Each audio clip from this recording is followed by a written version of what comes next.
I hope you survived the previous section. There's a lot of really important stuff in there. Maybe take a break before moving on to this one.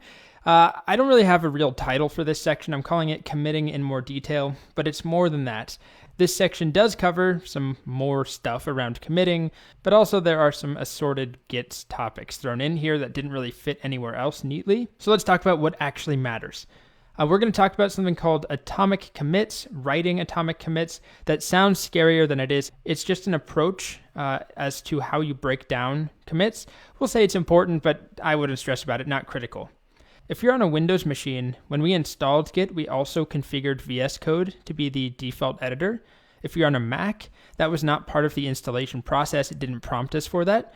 So if you're on a Mac, it's going to be important to configure the default editor, and I use VS Code. I'll show you how to do that. If you're not on a Mac, you probably already did it. Okay, working with a graphical user interface.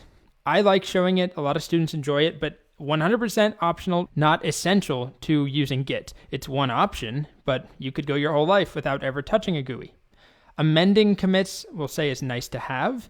It's useful, but especially early on, not that common that you would need this. Now, git ignore, I'll say, is a pretty critical part of working with Git. Still early on, not a big deal. But when you work with Git in the real world, git ignores are very important. I haven't even explained what it is, but just trust me, that's critical.